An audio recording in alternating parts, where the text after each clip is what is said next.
이야기를 하면서 시작을 해볼까 합니다. 아까 제가 미리 유튜브 동영상을 공유해 드렸는데요. 보신 분도 계시고 안 보신 분들도 계시겠죠. 내용은 이렇습니다. 얼마 전에 이게 제가 원래 볼 때는 뉴스에서 다뤄졌던 것으로 기억을 합니다. 어떤 사람들이 살고 있는데 침대에서 자꾸 이상한 소리가 났다고 그래요.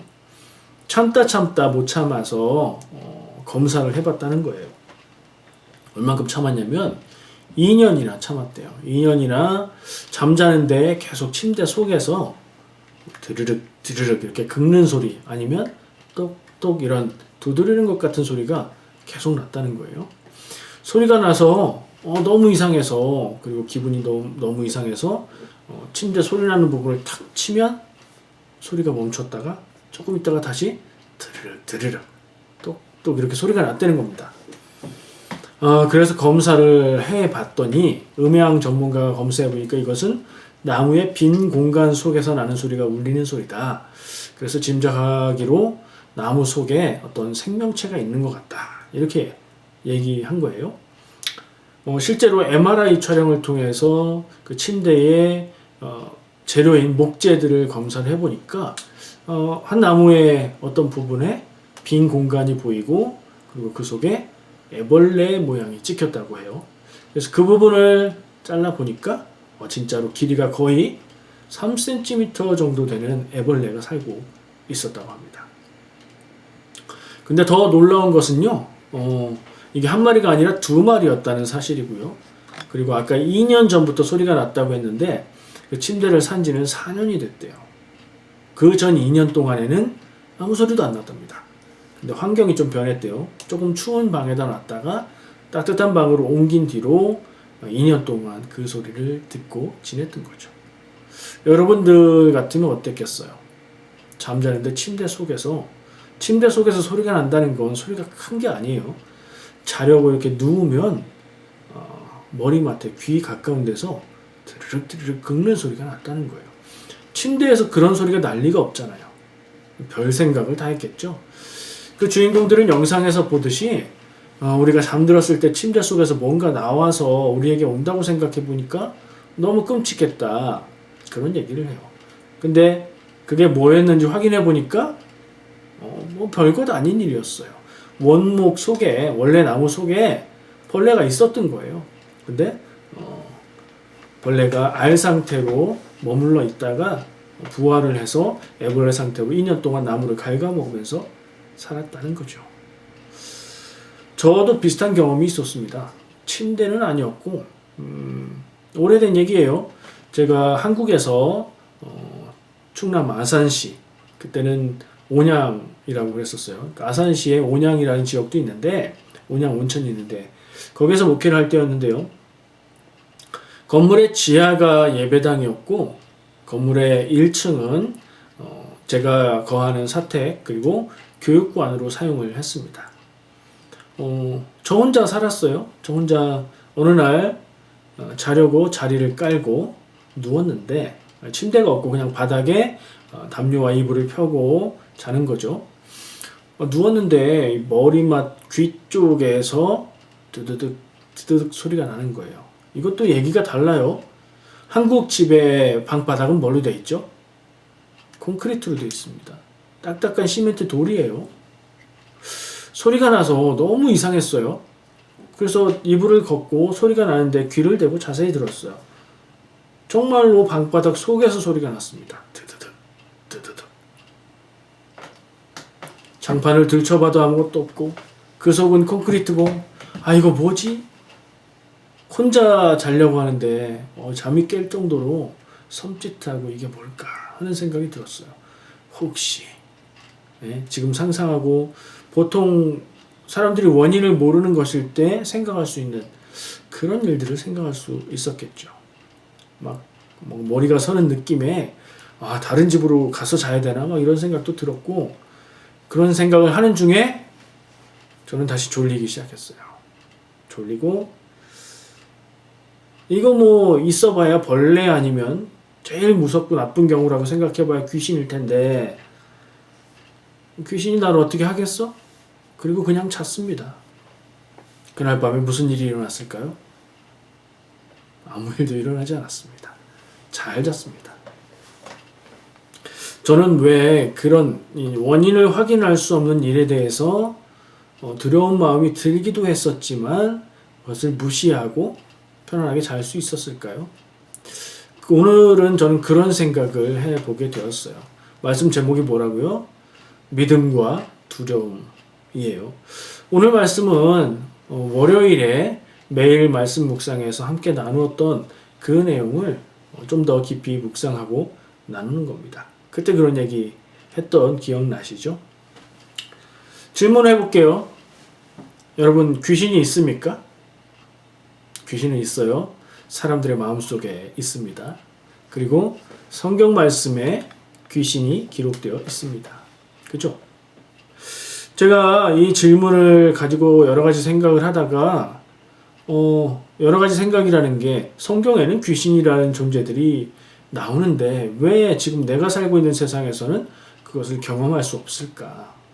이런 생각들을 하다가 검색을 해봤습니다. 성경 프로그램을 통해서 성경 안에 귀신이라는 말이 얼마나 어디에 나오나 검색해봤는데 좀 특이한 점을 발견했어요. 구약 성경이 훨씬 분량이 많죠. 신약 성경에 비해서. 근데 구약 성경에 딱 2군데 귀신이라는 말이 나오고요. 신약 성경에는 400회 이상 수백 번의 귀신이라는 용어가 나왔습니다. 근데 이 귀신이라는 말은 우리말이잖아요. 그리고 귀신이라는 말로 번역할 수 있는 성경의 언어들은 여러 가지가 돼요. 그래서 좀 살펴볼 필요가 있었는데 어쨌든 첫 번째 파악할 수 있었던 건 구약 성경에는 귀신이라는 말이 조금밖에 안 나온다. 개역 개정 성경 기준으로는 딱 2번, 그리고 다른 번역들을 포함했을 때는 한 19번 정도 나와요. 많이 나온다고요? 구약 성경의 분량과 신약 성경에 나온 횟수를 비교해 보면 얘기가 다르다고 생각하실 겁니다. 무슨 얘기냐면 구약 성경에는 귀신이라는 말도 조금 나오고 귀신에 대한 내용도 별로 안 나와요.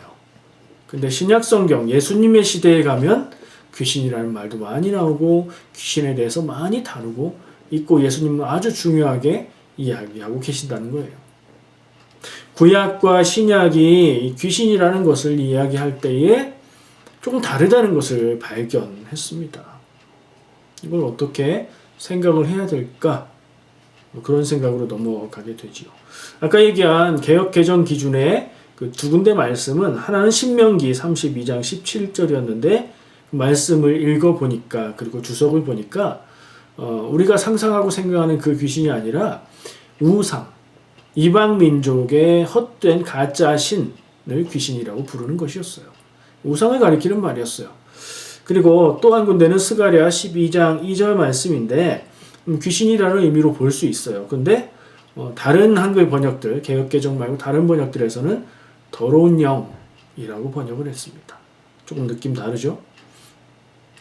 근데 신약에서 얘기하는 귀신은 실체가 있어요.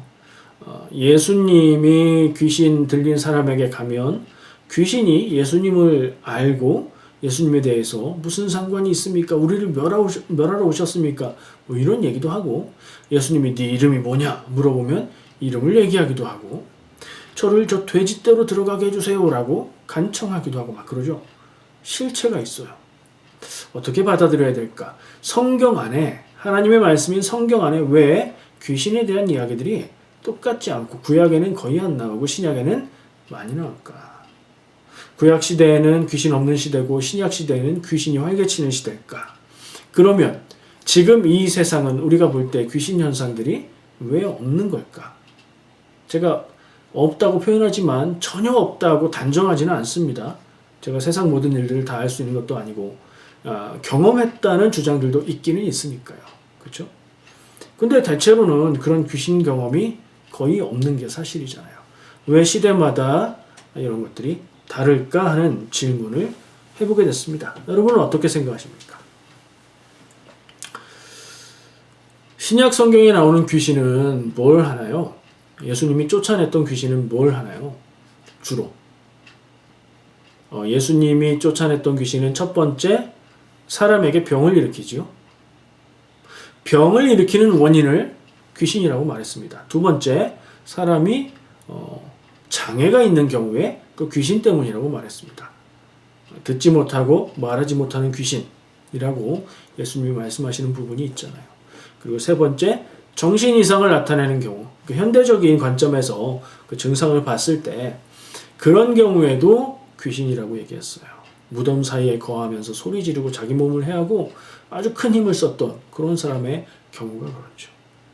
그러니까 여러 가지 경우로 나누어 볼 수도 있는데 단 한 가지로 종합해서 이야기하자면 사람에게 해를 끼치는 귀신입니다. 자, 그리고 성경에 나오는 귀신에 대한 것을 한국 사람들이 생각할 때 헷갈리면 안 되는 것이, 성경에 나오는 귀신은 전설의 고향에 나오는 귀신과는 전혀 다르다는 겁니다. 전설의 고향에 나오는 귀신은 일단 복장이 다르죠. 그리고 뭐라고 생각해요? 그 귀신들을 죽은 사람의 혼령 혹은 원한을 품은 영혼이라고 생각하죠. 성경은 아무리 읽어봐도 사람의 영혼, 원한을 품은 영혼, 이런 암시는 전혀 없지요. 영적인 존재, 악한 영적인 존재라고만 말하고 있어요. 그러니까 신약 성경에서 바라보고 있는 귀신과 우리 한국 사람들이 정서적으로 여름철에 이야기하는 귀신 이야기와는 단어만 같을 뿐이지 그 개념을 혼동하면 안 된다는 것을 생각하게 됩니다. 그렇다고 서양식 유령도 아니에요. 그죠? 뱀파이어도 아니고 좀비도 아닙니다. 성경에 나오는 귀신은 사람과는 다른 영적인 존재이며 사람에게 해를 입히는 악행을 하는, 그래서 예수님이 쫓아버리시는 그런 귀신입니다. 근데 가만히 생각해 보면요, 저 어렸을 때만 해도 동네에서, 저 시골이었으니까 사람 귀신 들렸다고 하는 얘기들을 들었던 것 같아요. 옛날에는 귀신 얘기를 사람들이 잘 했어요.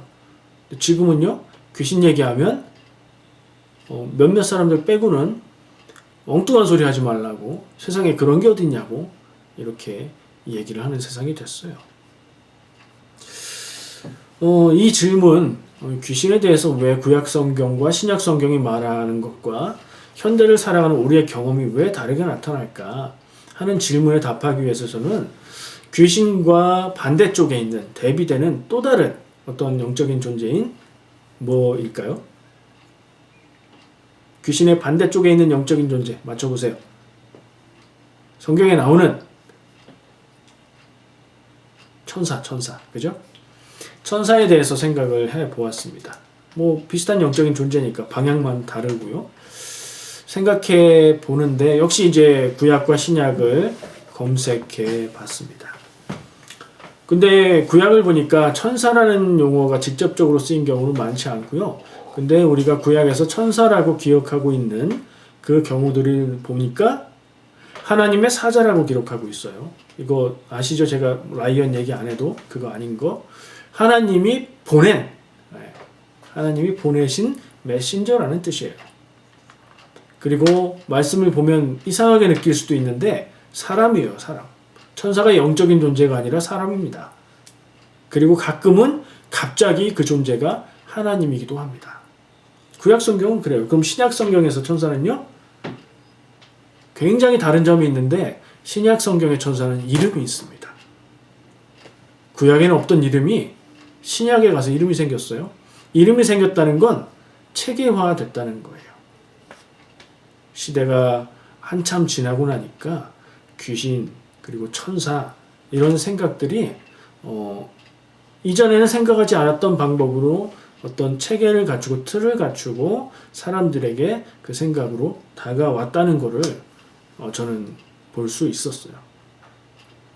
현대인들은요, 지금 사람들은 세상을 바라볼 때 그런 영적인 존재, 귀신이나 천사에 대해서 많이 생각 안 하죠.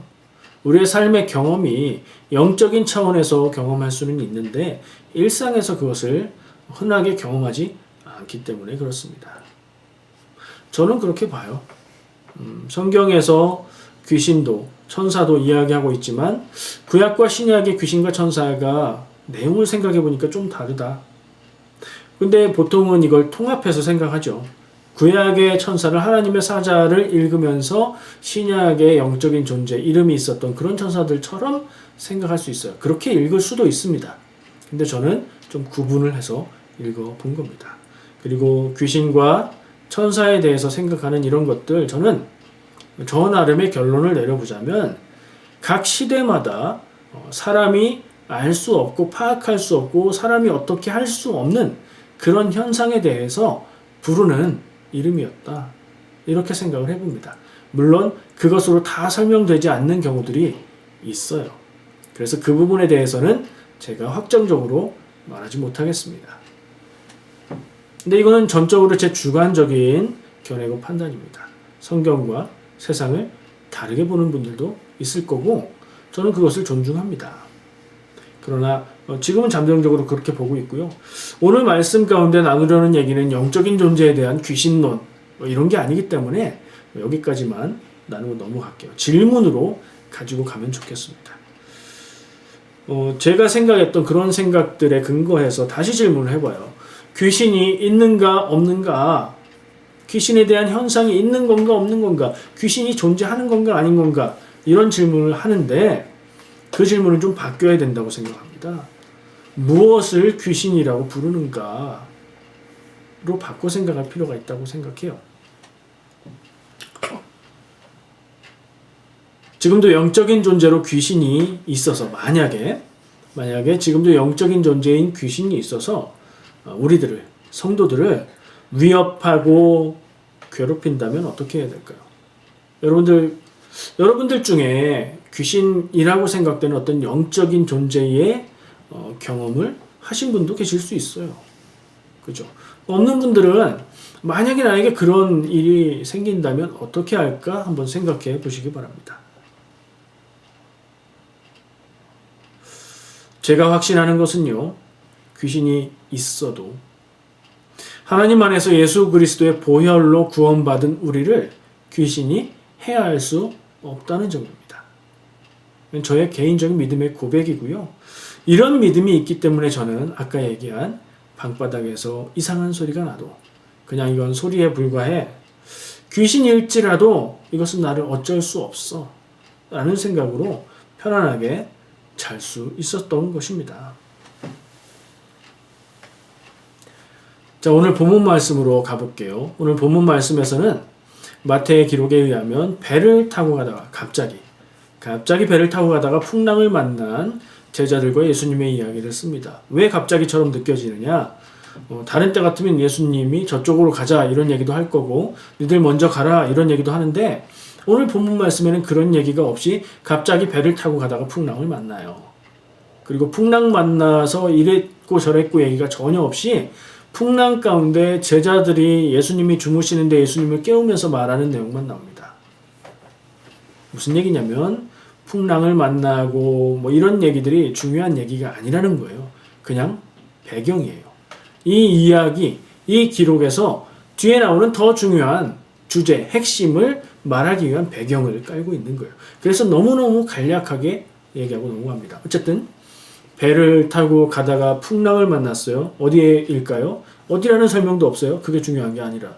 근데 예수님의 활동 지역에서 배를 타고 가는 곳은 갈릴리 호수예요.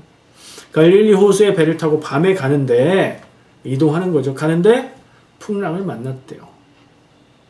풍랑이 어느 정도 풍랑이냐면 어떻게 할 수 없어서 배에 물이 들어차서 배가 곧 침몰해서 다 죽을 것 같은 그런 풍랑이에요. 예수님 제자들 가운데 어부 있는 거 아시죠? 배 타는 사람들. 그 사람들도 어쩔 수 없는 그런 정도였던 거죠. 그래서 예수님을 깨운 겁니다. 그랬더니 예수님이 깨어나시면서 이렇게 말씀하십니다. 26절, 27절 오늘 본문 말씀이에요. 예수께서 이르시되 말씀하셨어요. 어찌하여 무서워하느냐 믿음이 작은 자들아 하시고 곧 일어나사 바람과 바다를 꾸짖으시니 아주 잔잔하게 되거늘 그 사람들이 놀랍게 여겨 이르되 이가 어떠한 사람이기에 바람과 바다도 순종하는가 하더라 라고 기록하고 있어요. 제가 지금 이 앞에 배 타고 가면서 풍랑 만난 얘기는 배경이다 얘기했어요. 중요한 얘기 아니에요. 자, 그러면 예수님이 일어나셔서 한 말씀과 제자들의 반응이 있는데 그 중에 마태가 강조하고 있는 내용은 뭘까요? 제가 보기엔 제일 마지막 부분. 제자들이 예수님이 자연을 순종시키는 모습을 보면서 아, 이분이 어떤 분인데 자연조차도 이분에게 순종할까? 하는 부분이라고 생각합니다. 마태는 그 부분을 강조해서 얘기하고 있어요. 그런데 또 하나 강조되고 있는 부분이 있는 것이 예수님의 말씀입니다.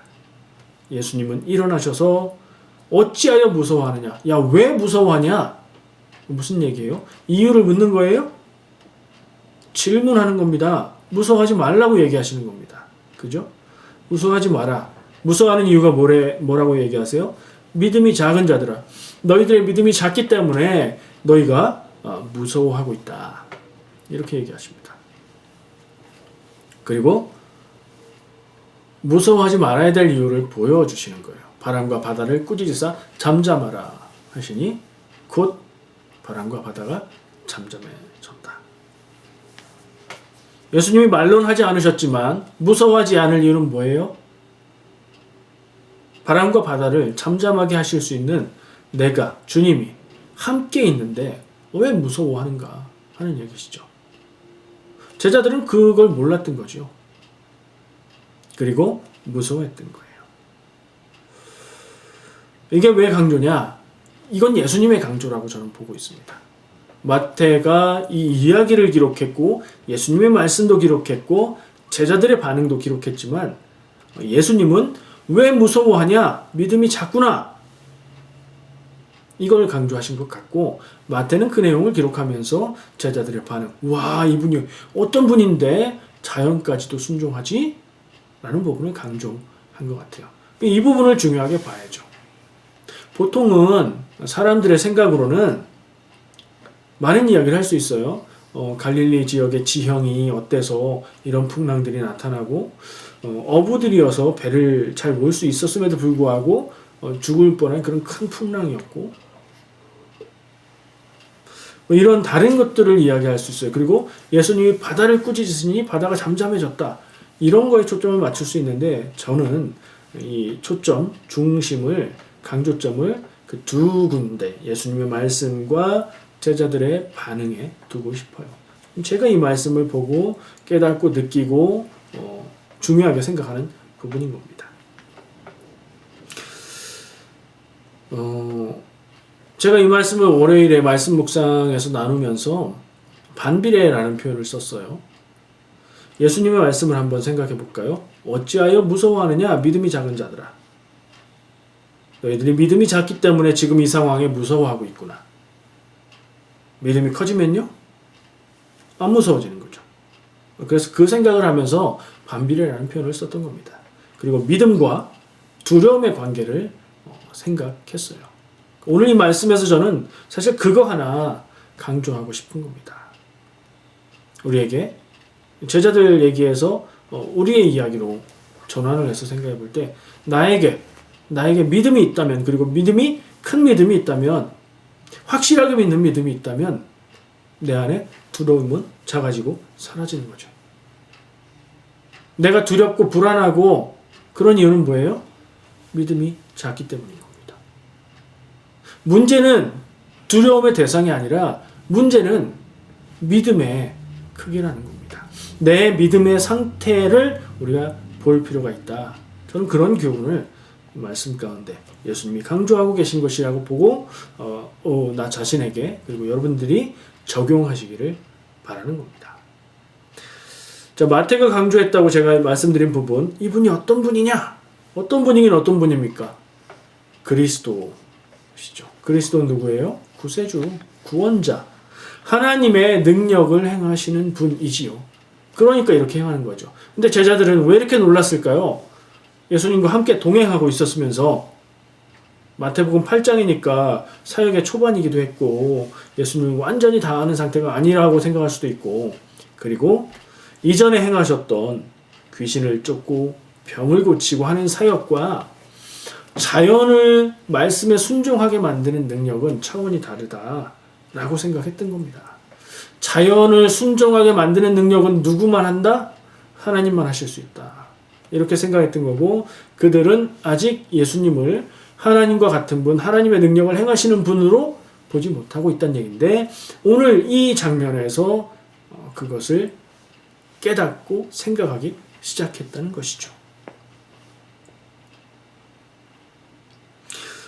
저는 이 말씀 가운데 아까 얘기한 대로 믿음과 두려움에 집중해 보기 원합니다. 어찌하여 무서워하느냐 믿음이 작은 자들아. 왜 무서워하냐? 무서워할 것 없다. 너희들이 믿음이 작아서 무서운 것이다. 제대로 믿어라. 그러면 두렵지 않을 것이다. 이 말씀이 오늘 함께 예배하며 말씀 앞에 있는 우리에게 주시는 예수님의 음성이라고 생각합니다. 여러분, 두려운 일을 경험하고 계십니까? 두려운 일 앞에 있습니까? 오늘 말씀이 기억나시기 바랍니다. 요즘 우리가 다 두렵습니다. 사실 인간적으로 생각하면 불안하고 두렵습니다. 어떤 분은 직장을 잃지 않을까 두려울 것이고요. 어떤 분은 경제적으로 너무 힘들고 어려워서 두려울 수 있습니다. 바이러스에 꼼짝 못하는 세상, 이게 불안할 수도 있고요. 이 상황이 언제까지 계속될까 하는 생각에 두려울 수도 있습니다. 결정적으로는 내가 코로나 바이러스에 감염돼서 가끔씩 들리는 이야기처럼 죽어버리면 어떡하지? 이런 두려움이 있을 수도 있죠. 걱정 마세요. 우리 믿음이 있잖아요. 죽어버리면 하나님 앞에 가는 거니까 더 좋은 거예요. 그렇다고 권장드리는 건 아니고 건강하시길 축복합니다. 농담으로 말씀드린 거고요. 우리는 어떻게 할 수 없는 어려움 앞에서, 내 능력으로 해결할 수 없는 어려움 앞에서 자연스레 두렵고 불안할 수 있어요. 믿음이 없다면 말이죠. 내 능력으로 할 수 없으니 두려울 수밖에요. 근데 주님이 내 곁에 계시다면, 제자들처럼 이 말씀의 상황처럼 한 배에 함께 예수님이 계시다면, 나와 예수님이 함께하고 계시다면 두려워할 필요가 없는 거죠. 그 주님이 나를 인도하고 보호하실 것을 우리가 믿을 수 있으니까요. 자, 믿음의 문제에서 이제는 주님이 나와 함께하고 계시는가의 질문을 해볼 필요가 있는 겁니다. 믿음이라고 해서 내가 그냥 신념을 갖고 하나님이 나를 지켜주셔 라고 믿으면 그게 능력이 되는 건 아니에요. 정말로 주님이 내 곁에 계실 때에 그게 가능한 일이죠. 그리고 더 생각해보면 그 표현을 좀 바꿔야 될 필요를 느낍니다. 주님이 내 곁에 계신 게 아니라 사실은 내가 주님의 곁에 있는가를 물어야 되는 거죠.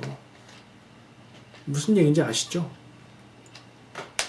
나는 그냥 내 삶의 자리, 내가 하고 싶은, 내가 살고 싶은 그런 삶을 살아가고 내 곁에 주님이 와서 계시는 게 아니라는 거예요.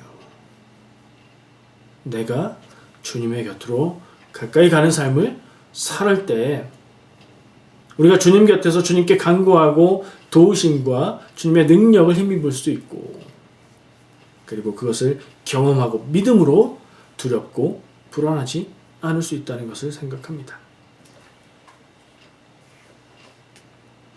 내가 주님의 곁에 있습니까? 스스로 물어볼 필요가 있고요. 내가 주님의 곁에 있다.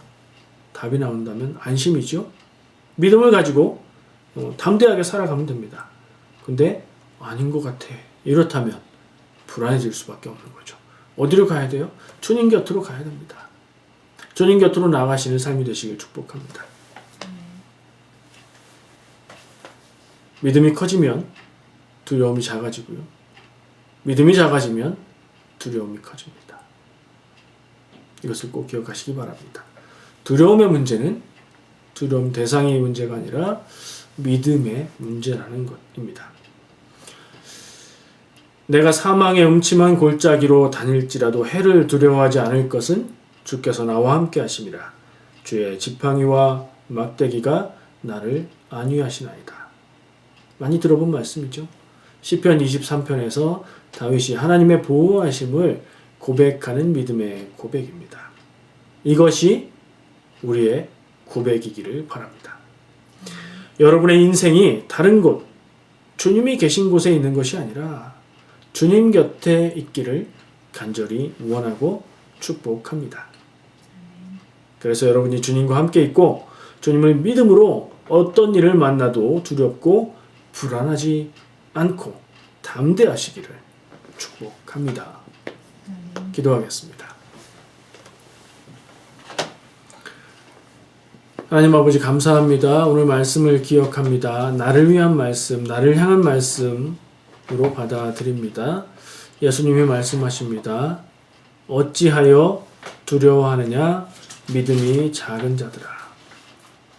주여, 우리가 온전히 믿고 큰 믿음을 갖기 원하고 주님의 곁에 살아가기를 원합니다. 하나님 능력이 되어주시고 인도하여 주시옵소서. 예수님의 이름으로 기도합니다. 아멘.